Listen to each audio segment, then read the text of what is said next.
गुलशन नारा जी, यहाँ के DC Shyamveer ji, SSP Nikhil ji, Bharat scout and guides के state joint secretary SM Safi साहब, नौजवान साथियों, मुझे बताया गया कि 11 साल बाद इस स्तर का आयोजन पिछले साल से शुरू हुआ है। भारत स्काउट्स एंड गाइड्स के स्टेट लेवल कैंप में आप सबके बीच उपस्थित होकर मुझे अत्यंत प्रसन्नता हो रही है। आपकी एक रिच लेगेसी रही है और जिस प्रकार से जम्मू कश्मीर में भारत स्काउट्स एंड गाइड्स विशेष रूप से यूथ एम्पावरमेंट पर काम कर रहा है, निश्चित रूप से मैं उम्मीद करता हूं कि राष्ट्र निर्माण में अपनी ऊर्जा से आप सब योगदान दे सकेंगे और ये हम सबके लिए गर्व का विषय है। अभी मेरे पूर्व के वक्ताओं ने कुछ बातें कही हैं। मुझे याद है जब मैं आया था तो भारत स्काउट्स एंड गाइड्स का बजट दुगना कर दिया था। दिक्कत यह है कि जब ऐसे कार्यक्रम होते हैं तभी आप लोग विषय उठाते हैं। आपके पास भी इतना टाइम नहीं होता कि मेरे कार्यालय आकर बता सकें कि ये काम करने की ज़रूरत है। तो मेरी अपेक्षा होगी कि अगर ये काम करेंगे तो त्वरित गति से उस पर फैसले लिए जा सकेंगे। लेकिन मुझे प्रसन्नता है कि जम्मू कश्मीर में लगातार भारत स्काउट्स एंड गाइड्स के प्रतिनिधियों ने तथा यहाँ के युवाओं ने अनेक सराहनीय काम किया है और मैं भी उनसे मिलता रहा हूँ। आप सबके डिसिप्लिन, जोश, ऊर्जा और साहस की मैं सराहना करता हूँ। साहिल के सुकून से किसे इनकार है, लेकिन तूफान से लड़ने में मज़ा और ही कुछ है। यही भावना है और ये भावना मैंने सभी स्काउट्स एंड गाइड्स में देखी है। आज के सांस्कृतिक कार्यक्रम की प्रस्तुतियों ने तथा कैंप की रिपोर्ट जो अभी एक नौजवान ने प्रस्तुत की और बड़े आत्मविश्वास से प्रस्तुत की, मैं कह सकता हूं कि जम्मू कश्मीर तथा देश के भविष्य की बागडोर देश के नौजवानों के हाथों सुरक्षित है। ये भी सच है कि जम्मू कश्मीर की 65% आबादी युवा है और इस यूनियन टेरिटरी के पास संस्कृति, अध्यात्म की महान विरासत पूर्वज से रही है। इस विरासत से ज्ञान, अनुसंधान, इन्वेंशन तथा सामाजिक और आर्थिक विकास की व्यवस्था को विकसित करने की जिम्मेदारी हम सब पर आती है। 116 वर्ष बाद भी स्काउटिंग तथा गाइडिंग के वही मूल्य हैं जिनका बीजारोपण पावेल ने स्थापना के समय 1907 में किया। मुझे लगता है कि भारत में इस काम को सबसे आगे बढ़ाने में पंडित मदन मोहन मालवीय जी का सबसे अविस्मरणीय योगदान रहा है और 1918 में इंस्टीट्यूशन के रूप में एकता, राष्ट्र प्रेम, चारित्रिक निर्माण, परोपकार, ईमानदारी, प्रेम, मैत्री और वसुधैव कुटुंबकम के मूल्य पंडित मदन मोहन मालवीय जी ने इसके साथ जोड़े। आप सब लोग ये बात जरूर याद रखिए कि जब भी आप समाज में अन्य लोगों से संपर्क करते हैं तो वो महज एक इंटरेक्शन नहीं है। आपके और आवाम के बीच ये इंटरेक्शन नहीं हो रहा है, बल्कि सेवा, साहस, कर्तव्य से सामना हो रहा है। हर एक स्काउट सेवा, साहस और कर्तव्य का प्रतीक है और पिछले 116 वर्षों से लगातार स्काउट्स एंड गाइड्स के अलग अलग इंस्टीट्यूशन ने एक भारत श्रेष्ठ भारत की भावना को, सामाजिक सौहार्द तथा निस्वार्थ सेवा के साझे मूल्यों को आवाम में जागृत करने का प्रयास किया है।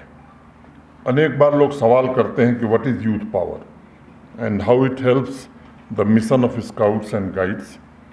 In my opinion, youth power is an infinite source of energy that is always ready to serve, always ready to make a difference, always ready to embark on adventurous pursuits, always ready to swim against the flow, to innovate, invent something new, always ready to pass through the fire to become gold, always ready to transform the society for greater good. Our youth, scouts and guides are always aspiring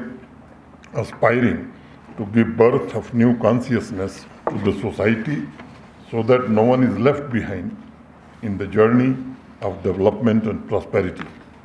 Youth is the energy that is ready to jump into unknown and create new path for development of a modern society with ecological and economic sustainability.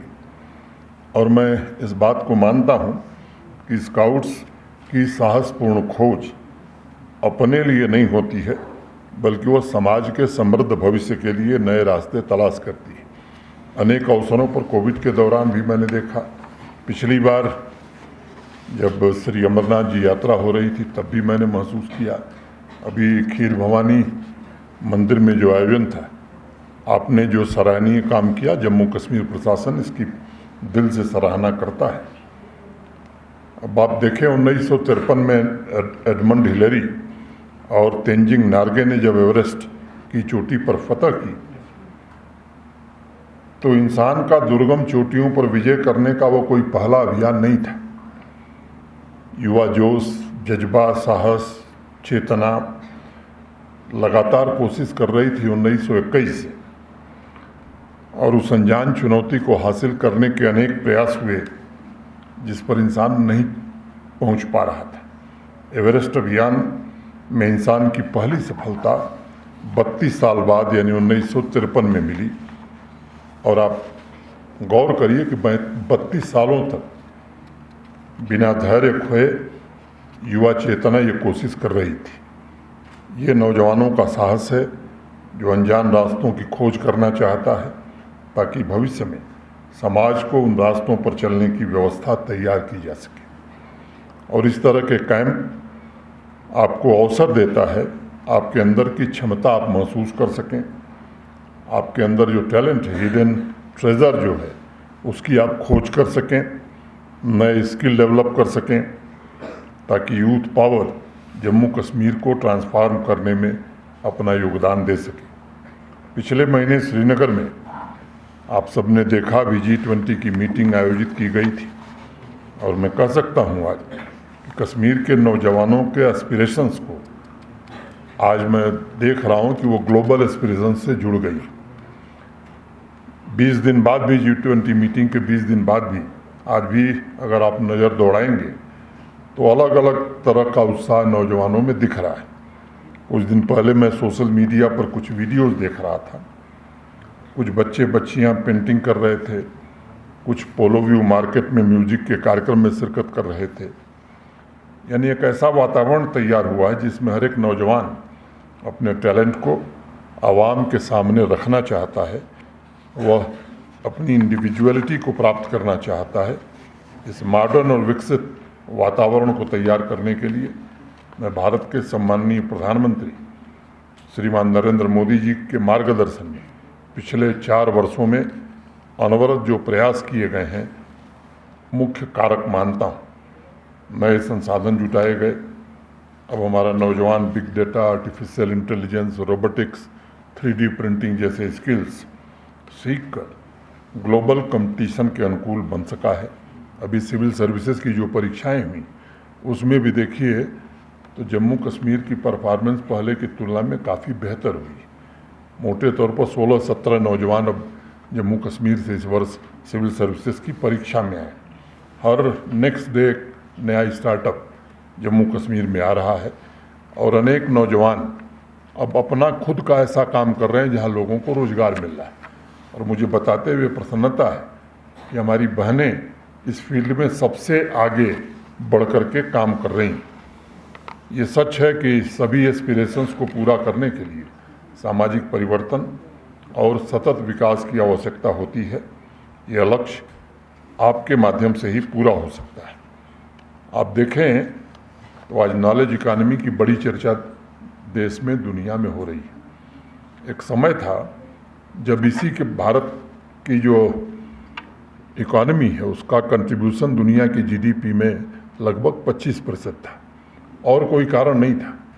सोने की चिड़िया हम इसलिए नहीं कहे जाते थे कि भारत में सोने का भंडार बहुत था, बल्कि हमारे यहाँ जो एकेडमिक इंस्टीट्यूशंस थे, नॉलेज इंस्टीट्यूशंस थे, वहाँ इस तरह का ज्ञान लोगों को मिलता था, इस तरह के प्रोडक्ट हम दुनिया में बनाते थे, देश में बनाते थे, जिसकी खपत दुनिया भर में होती थी। और जब विज्ञान को ये नहीं मालूम था कि नेविगेशन क्या होता है, उस समय भी भारत के पानी के जहाज सुदूर दक्षिण के आगे, दक्षिण अफ्रीका के आगे निकल जाते थे। लागार्थिम के आधार पर कुछ इक्विपमेंट हमारे देश में लोगों ने बनाए थे। और आप में से मैं ख़ास तौर से बच्चों से कहना चाहता, सर आइजैक न्यूटन का नाम आपने सुना होगा। ब्रिटिश पार्लियामेंट में जिस दिन वो भाषण दे रहे हैं कि विज्ञान ने अभी वहाँ तक प्रगति नहीं की है कि ये पानी के जहाज नेविगेशन कर सकें, समुद्र में जा सकें, उस समय हमारे देश ने क्षमता विकसित की थी। कैटरेक्ट सर्जरी के जो इक्विपमेंट हमारे देश में बनते थे, दुनिया के किसी देश में नहीं बनते थे। और आपको मैं घटना बताना चाहता हूँ इतिहास की। सिकंदर का नाम आप में से अनेक लोगों ने सुना होगा। इसी सिंधु नदी के किनारे मगध सम्राट से जब युद्ध हुआ, तो सिकंदर ने अपने कुछ गुप्तचर जासूस भेजे थे।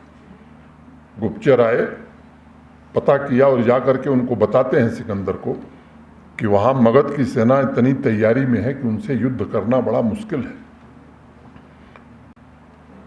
भारी संख्या में लोग नौजवान तलवार लेके खड़े हैं, घोड़े और हाथियों पर भी सैनिक खड़े हैं।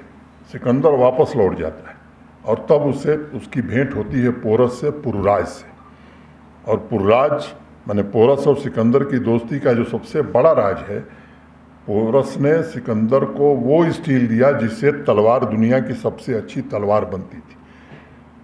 किन्हीं कारणों से हम उससे बाहर निकल गए, गुलामी के कारण या जिन कारणों से मैं नहीं जानता, उस पर समय में नहीं जाया करता हूँ। मैं समझता हूँ कि अब वो समय भारत का आ गया है। पूरी दुनिया भारत को और भारतीयों को पहचानने लगी है। जिस देश के कभी हम गुलाम थे, अब उस देश को पीछे छोड़ के दुनिया की 5वीं बड़ी अर्थव्यवस्था हम बन गए। विकसित भारत बनाने का जो सपना है आने वाले 25 वर्षों, उस सपने को पूरा करने में पता नहीं इसमें से कितने लोग रहेंगे कि नहीं रहेंगे। उन सपनों को आपको पूरा करना है और इसलिए मैं आप सबकी सराहना करता हूं। और राहत कार्य हो या समाज सेवा के काम हो, आपने बढ़ चढ़ करके हिस्सा लिया है। और अभी नौजवान ने बताया कि पिछली बार मैंने जम्मू में कहा था कि नशा मुक्ति में आप सब जुड़े। मुझे खुशी है कि आपने अभियान शुरू किया है। नशा मुक्त पंचायत अभियान भी जम्मू कश्मीर प्रशासन शुरू कर रहा है। कुछ जनपदों में जिला प्रशासन ने मिल करके इस काम को आगे बढ़ाया है। मैं आप सबसे अपेक्षा रखूँगा, जहाँ यूथ क्लब के लोग इससे साथ जुड़े, वहीं विभिन्न जिलों के स्काउट एंड गाइड के जो हमारे साथी हैं वो भी इससे जुड़े। ये काम अगर हम कर सके तो मैं मानता हूँ कि जम्मू कश्मीर की एक बड़ी सेवा हम कर सकेंगे, क्योंकि साजिश के तहत हमारी युवा पीढ़ी को बर्बाद करने का एक नया खेल खेला जा रहा है। और आज जम्मू कश्मीर के हर एक युवा के मन में आवाम की तरक्की की प्रबल इच्छा है। आपका संकल्प साकार हो, इसके लिए संसाधन की कमी नहीं होगी, वो ज़रूर मुहैया कराया जाएगा। कई बातें कही है, सब पर मैं कमेंट दूं कोई ज़रूरी नहीं है। मैं आप लोगों से ये कहूँगा कि मेरे कार्यालय आकर के प्रिंसिपल सेक्रेटरी को आप लिखित रूप से दे दें, जो संभव होगा वो ज़रूर कर दिया जाएगा। इन्हीं शब्दों के साथ मैं आप सबको इस कैंप के सफल आयोजन की बहुत शुभकामनाएं और बधाई देता हूं। आपने जो अनुभव प्राप्त किए हैं, जो नई ऊर्जा आपको मिली है, वो आवाम के और जम्मू कश्मीर के बेहतर भविष्य में काम आएगी, ऐसी मैं कामना करता हूं। मैं फिर से आप सबको धन्यवाद देते हुए अपनी बात पूरी करता हूं। धन्यवाद। जय हिंद।